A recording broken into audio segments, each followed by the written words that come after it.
जाएगी, रोज बनाई रोज गल जाए। एक सेठ का मकान बन रहा था, वो बोली पत्थर का गणेश बना दो। मिस्त्री बोले जितने हम तेरा पत्थर का गणेश खड़ेंगे उतने में अपनी दीवार ना चलेंगे। बुढ़िया बोली राम करे तुम्हारी दीवार टेढ़ी हो जाए। अब उनकी दीवार टेढ़ी हो गई, वो चिने और ढा देवे, चिने और ढा देवे। इस तरह करते करते शाम हो गई। शाम को सेठ आयो, उसने कहा आज कुछ भी नहीं किया। वो कहने लगे एक बुढ़िया आई थी, वो कह रही थी मेरा पत्थर का गणेश खड़ दो। हमने नहीं खड़ा। उसने कहा तुम्हारी दीवार टेढ़ी हो जाए। सेठ ने बुढ़िया बुलवाई। सेठ ने कहा हम तेरा सोने का गणेश गड़ा देंगे, हमारी दीवार सीधी कर दो। सेठ ने बुढ़िया को सोने का गणेश गड़ा दिया। सेठ की दीवार सीधी हो गई। जैसे सेठ की दीवार सीधी की वैसी सब की करना। कहते सुनते हुंकारा भरते को। लक्ष्मी जी की कहानी। एक ब्राह्मण था, रोज पीपल में जल चढ़ाए। लड़की कहती पिताजी मैं तेरे साथ चलूंगी। ब्राह्मण सूखने लगा। ब्राह्मणी बोली क्यों सूखे हो? ब्राह्मण बोला पीपल में से एक लड़की कहती है पिताजी मैं तेरे साथ चलूंगी। बोली कल ले आना, जहाँ 6 लड़की हैं वहाँ 7वीं सही। दूसरे दिन ले आया। उस दिन आटा मांगने गया तो थैला भर भर मिला।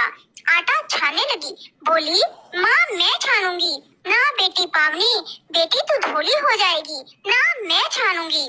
उसने छाना, परात भर गई। खाना बनाने लगी, तब भी बोली ना मैं बनाऊंगी। माँ बोली ना बेटी उंगली जल जाएगी, ना मैं ही बनाऊंगी। रसोई में गई, 36 प्रकार के भोजन बनाए, सबको पेट भर भर के खिला दिया। और दिन तो भूखे रहे थे और उस दिन पेट भर भर के खाया। आया भाई, जीजी मुझे तो भूख लगी है, रोटी खाऊंगा। बहन सूखने लगी, सबने खा लिया, अब कहाँ से खिलाऊंगी?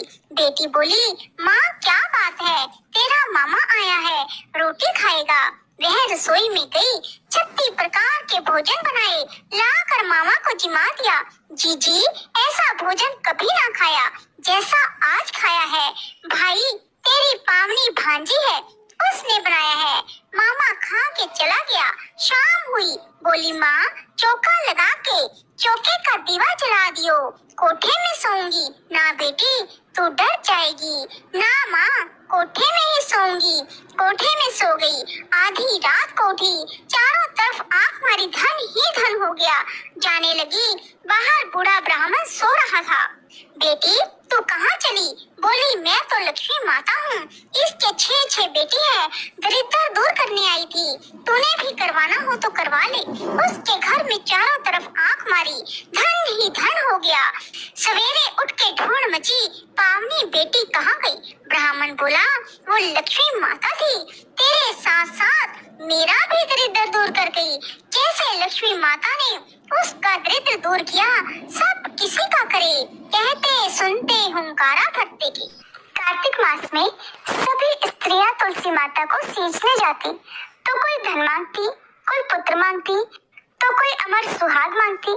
सब कोई तुलसी सींचकर आ जाती, पर एक बूढ़ी माई 1.15 पहर रात को उठती और 1.15 पहर दिन चढ़े तब तुलसी माता की पूजा करती और तुलसी माता को सींचकर कहा करती, हे तुलसी माता सत की दाता, मैं बेड़ला सींचू तेरा, तू कर निस्तारा मेरा। तुलसी माता बहू दीजिए, बेटी दीजिए, पोता दीजिए, लड्डू दीजिए, पीताम्बर की धोती दीजिए, गहना दीजिए, घी का घड़ा दीजिए, मीठा मीठा खीर और पूरी दीजिए, दाल भात का भोजन दीजिए, धन दौलत दीजिए, बेटा पोता को काम दीजिए, तुलसी को पत्ता दीजिए, मुंह में गंगा जल दीजिए, सूरज जी की साख दीजिए, जल यमुना की नीर दीजिए, 11 को दिन दीजिए, मरूं तो बैकुंठ में वास दीजिए, चंदन को दाग दीजिए और मरूं तब आप श्री कृष्ण का कंधा दीजिए। हर हर करते बैकुंठ जावे, रोज ऐसा कहकर वह बूढ़ी माई वापस अपने घर को आ जाया करती। उस बूढ़ी माई की इतनी सारी बातें सुन सुनकर तुलसी माता सूखने लगी। तब एक दिन भगवान कृष्ण ने तुलसी माता से पूछा, आपको तो सभी स्त्रियां सींच कर जाती हैं और पूजा भी करती है, तब भी आप सूख रही है, ऐसा क्या हो गया?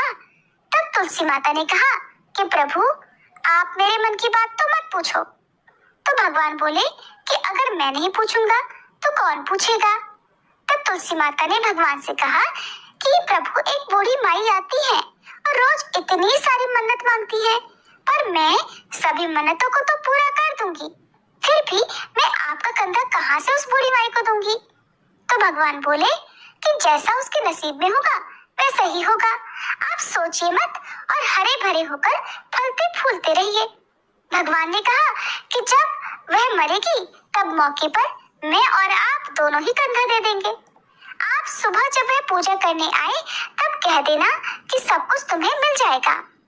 कुछ दिनों के बाद वह बूढ़ी माई ठोकर खाकर रास्ते में गिरकर मर गई। पूरे गांव के सभी लोग आए और बूढ़ी माई को सभी लोग धर्मात्मा मानते थे। उसको तुलसी जी की डोकरी कहते थे। उसके परिवार में कोई नहीं था, इसलिए गांव वालों ने ही मिलकर उसका अंतिम संस्कार करने की योजना बनाई और उसे स्नान कराकर जब वैकुंठी पर बिठाने के लिए उसे उठाने लगे तब तो वह इतनी भारी हो गई कि कोई उसे उठा ही नहीं पाया।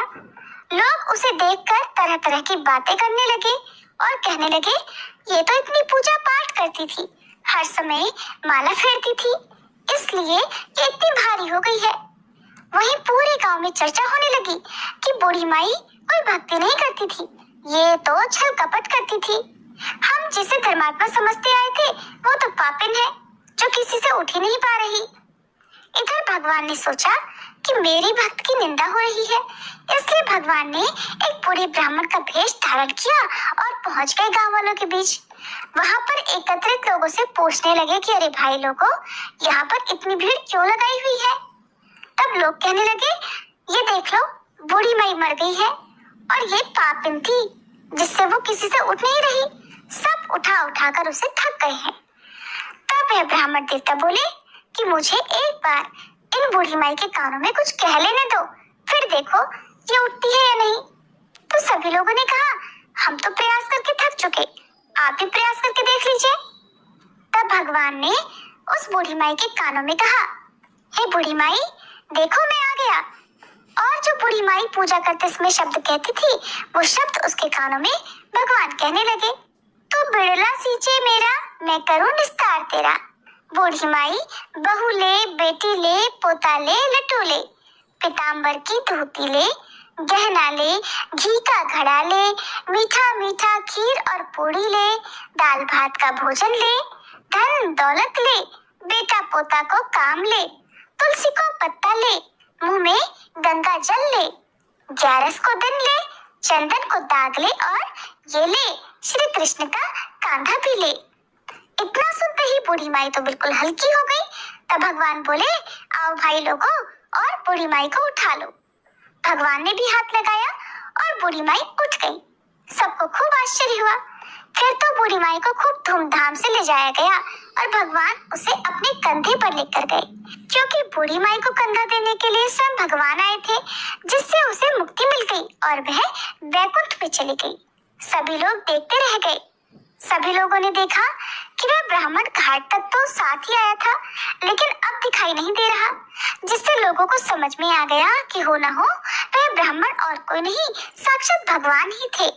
हे तुलसी माता, जैसे आपने उस बूढ़ी माई को मुक्ति कराई, ठीक वैसे ही उसी तरह सबकी मुक्ति कराना, सबको भगवान का ही कंधा मिले और सबको वैकुंठ लोक की प्राप्ति हो। प्रेम से बोलिए तुलसी माता की जय, श्री कृष्ण भगवान की जय। ये थी आज की